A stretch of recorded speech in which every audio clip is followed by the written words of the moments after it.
Em 2016, uma equipa de inspectores do Banco de Portugal passou 3 meses e meio na antiga sede do BNI Europa, no Marquês de Pombal, a verificar o que fazia este banco de origem angolana para impedir o branqueamento de capitais. No fim da inspeção, produziu um relatório a propor 7 contraordenações por violações graves das normas legais em vigor. O relatório, a que a SIC teve acesso, ficou pronto a 23 de dezembro de 2016, mas o Banco de Negócios Internacional Europa respondeu que o documento, com as conclusões dessa inspeção, só lá chegou quase um ano e meio depois. E com 2 particularidades. Diz que não lhe foi aplicada qualquer contraordenação e, mais do que isso, o Banco de Capitais Angolanos assegura que nem sequer recebeu qualquer proposta de contraordenação. O que quer dizer que as 7 contraordenações propostas pelos técnicos inspectores à administração do Banco de Portugal ficaram pelo caminho, num processo em que a última palavra é sempre da equipa do governador Carlos Costa.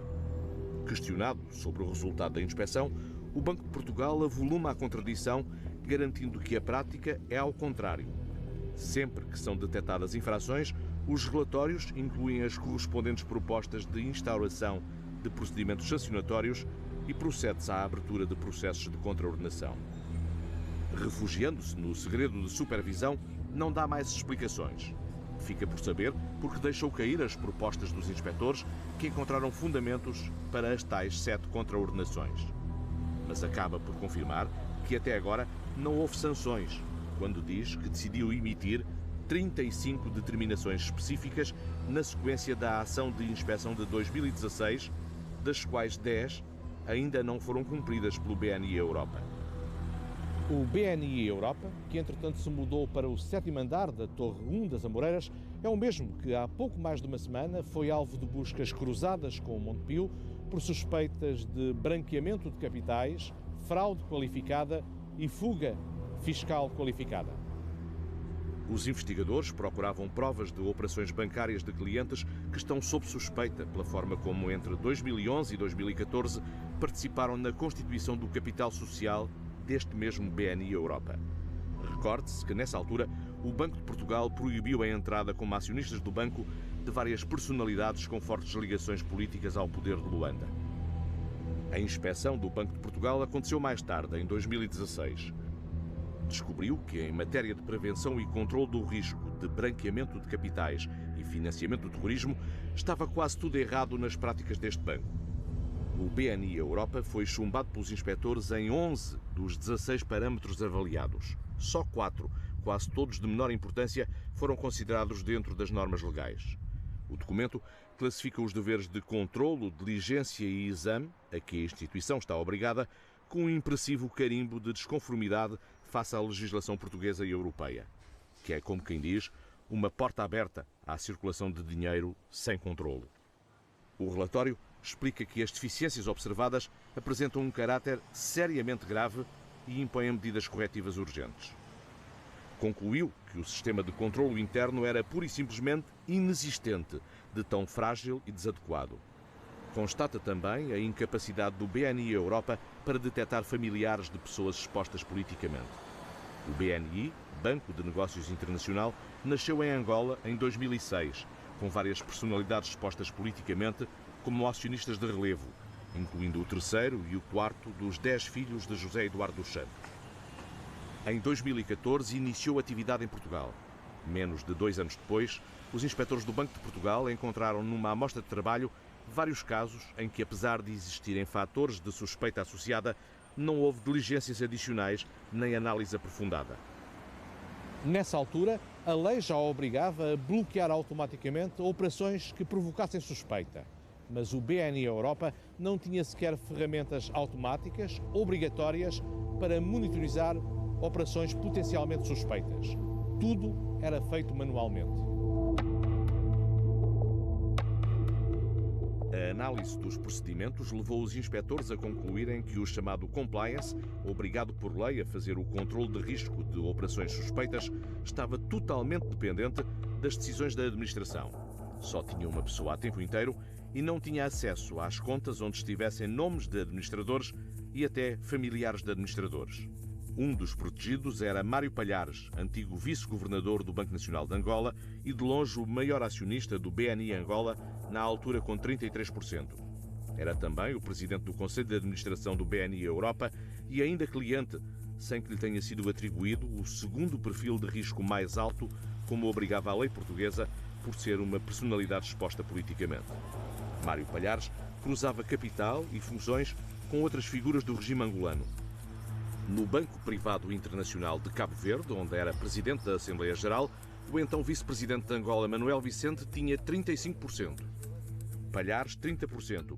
E João de Matos, antigo chefe do Estado-Maior-General das Forças Armadas, vencedor da guerra, tinha 25%, que juntava a 11% do BNI Angola, o banco-mãe do BNI Europa, de que aqui falamos. O relatório registra que não havia cruzamento e aparentemente nem sequer filtragem das operações entre os três bancos. Faltava, assim, um controle efetivo sobre a origem e o destino de movimentos bancários. Na resposta que deu à SIC, o BNI Europa justifica-se com a juventude do banco. Garante que está a implementar as determinações impostas pelo Banco de Portugal e a robustecer os procedimentos de prevenção do branqueamento de capitais e financiamento do terrorismo. Passaram quase 4 anos depois da inspeção. Depois de ter deixado cair 7 propostas de contraordenação, optando por emitir apenas determinações, o Banco de Portugal ainda não conseguiu fazer cumprir quase 30% das exigências que colocou. E falamos apenas de uma das várias instituições bancárias de capitais angolanos que mandou passar a pente fino na mesma altura.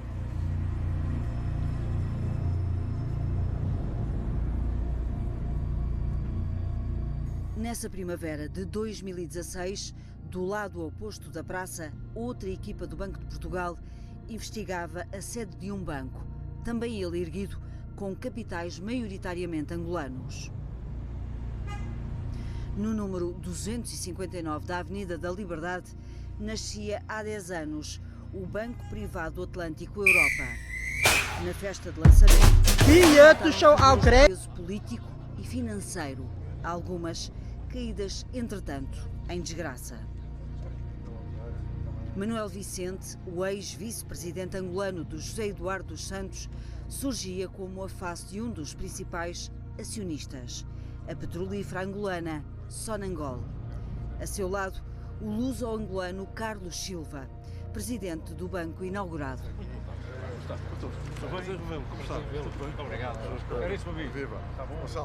Em breve seriam arrastados para o julgamento do caso FIS, que condenou o procurador Orlando Figueira por corrupção passiva. O banqueiro Carlos Silva entrou como testemunha. Acabaria por sair com um pedido de investigação pela alegada contratação de Orlando Figueira. Já Manuel Vicente continuará expectante que a justiça angolana cumpra em Luanda o que a portuguesa não fez por cá: levar a julgamento o ex-governante, o alegado corruptor ativo do procurador que, a troco de dinheiro, arquivou investigações a negócios angolanos em Portugal. 7 anos depois de ter nascido, o BPA Europa via-se assim na ribalta pelas piores razões. A sede da Avenida da Liberdade foi um dos alvos de busca da Operação FIS, com as autoridades a inspecionar o rastro do dinheiro do procurador Orlando Figueira. O que lá encontraram fez soar alarmes no Banco de Portugal, que no final do mesmo ano das buscas, em 2016, enviou técnicos para auditar o BPA Europa. A equipa do Banco de Portugal foi recebida por Graça Proença de Carvalho, filha do advogado Proença de Carvalho e, na altura, administradora do Compliance. O Compliance é o departamento que nos bancos zela pelo cumprimento das leis. Ora, um mês depois de terem entrado, os inspectores do Banco de Portugal emitiam um relatório onde eram evidenciadas lacunas graves e falhas também elas graves na prevenção do branqueamento de capitais e financiamento do terrorismo. O banco obteve más classificações no dever de controlo, diligência e exame. Conseguiu o valor mais alto na escala de risco de branqueamento e financiamento ao terrorismo. Obteve um D no controlo interno, que, por não existir, colocava a instituição vulnerável a quem quisesse lavar dinheiro. Os inspectores detectaram vários fatores de risco.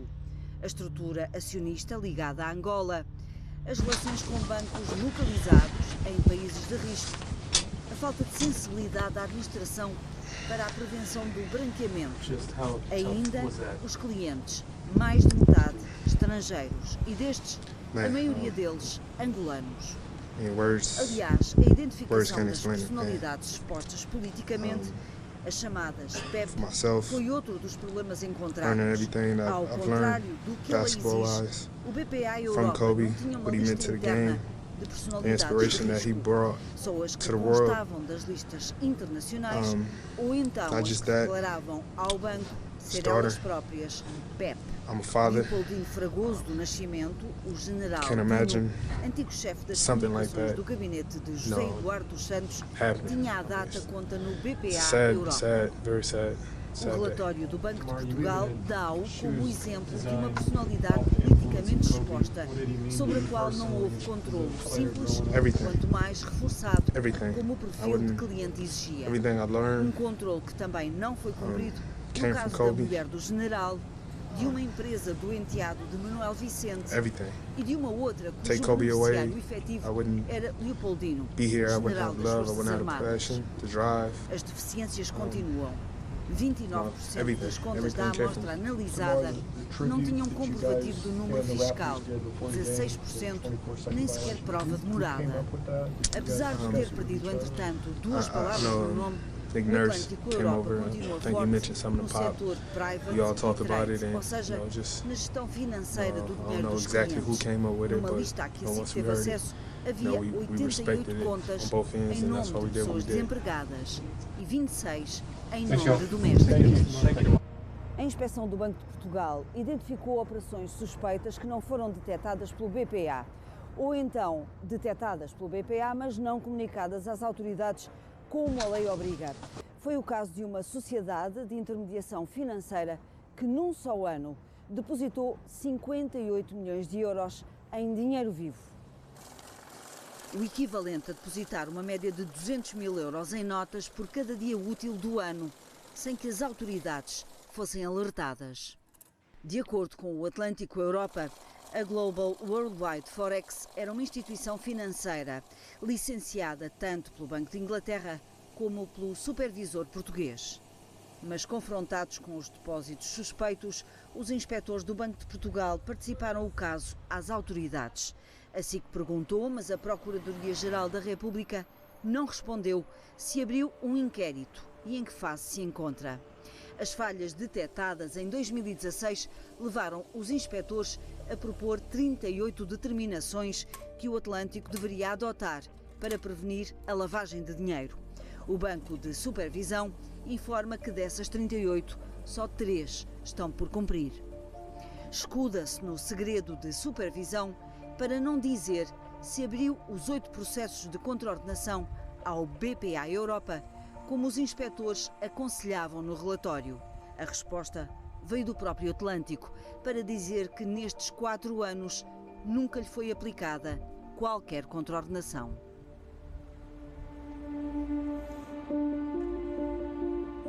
BPA, BNI. Estas siglas não dizem grande coisa à maioria dos portugueses. Bancos exclusivos para clientes exclusivos. Mas há um terceiro tão invisível quanto o BPA e o BNI, o BAE, Banco Africano de Investimentos. Opera em Portugal desde 1998. Em Lisboa, ocupa o 12º andar da Torre 3 das Amoreiras. Em 2002, o BAE autonomizou-se da Casa-Mãe angolana e constituiu-se como filial. Surgiu o BAE Europa. BAE Angola e BAE Europa são instituições juridicamente autónomas, mas em 2002 tinham os mesmos administradores. As histórias do BAE circulam nos corredores do Banco de Portugal desde 2004.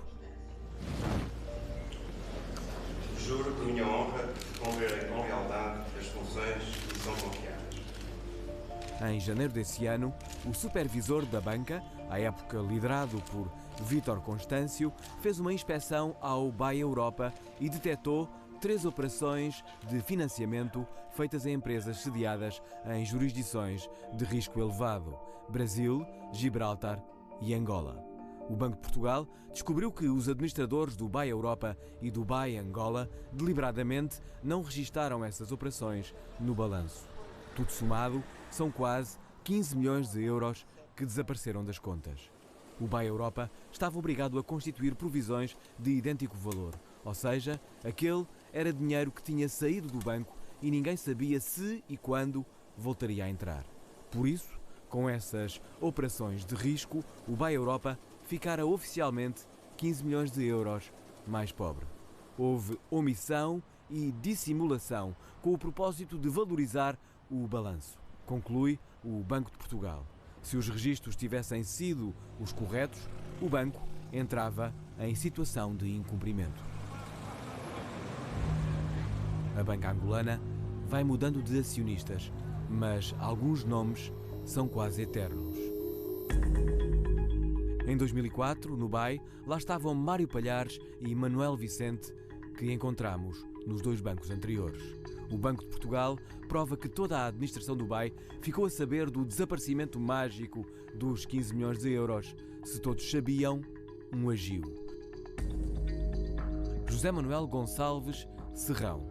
Afirma o Banco de Portugal que Serrão atuou com um elevado grau de culpa, merecendo a sua conduta um especial juízo de censurabilidade. José Manuel Gonçalves Serrão fora secretário de Estado do Ministro das Finanças, Vítor Constâncio, num governo liderado por Mário Soares. Eu, abaixo assinado, afirmo solenemente pela minha honra, cumprirei com lealdade as funções que me são confiadas. À época destes factos, 2004, Constâncio era governador do Banco de Portugal. Na lista dos arguidos surge um nome a reclamar atenção especial. José Tavares Moreira fora governador do Banco de Portugal entre 1986 e 1992, sucedendo a Vítor Constâncio, da primeira vez que o socialista ocupou o cargo de governador do Banco de Portugal. Mas Tavares Moreira destaca-se também porque, à data dos factos, o seu nome já estava na lista vermelha do supervisor. O Banco de Portugal aplicara-lhe uma coima única de 180 mil euros e uma pena acessória, 7 anos de inibição de funções na banca.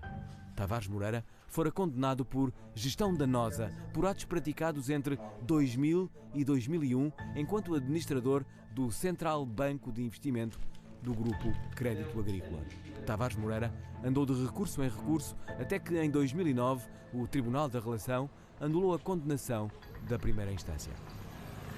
Mas regressemos ao processo BAE. Nesse, o antigo governador do Banco de Portugal, Tavares Moreira, foi condenado ao pagamento de uma coima única de 17.500 euros que o próprio Banco de Portugal suspendeu.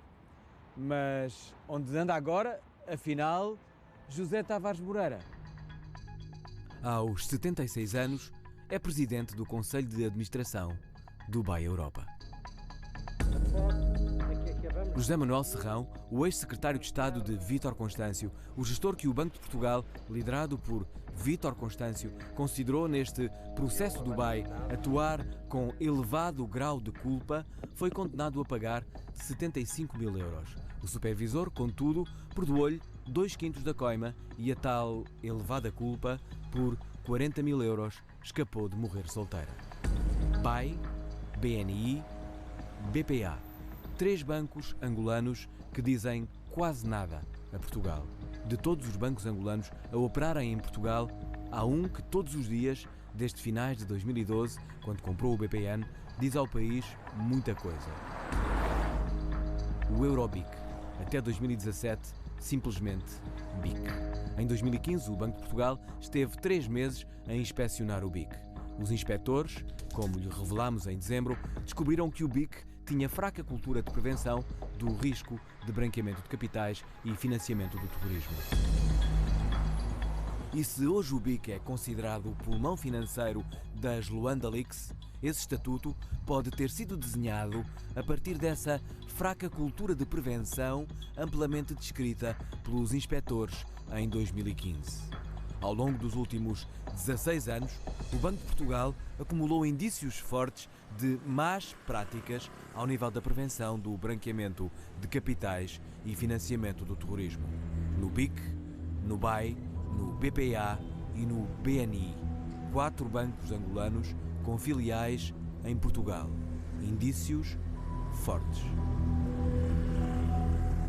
O que fez afinal a administração do Banco de Portugal às 23 propostas de contraordenação sugeridas pelos inspectores no relatório do BIC, às 8 que tinham proposto para o BPA e às 7 do BNI.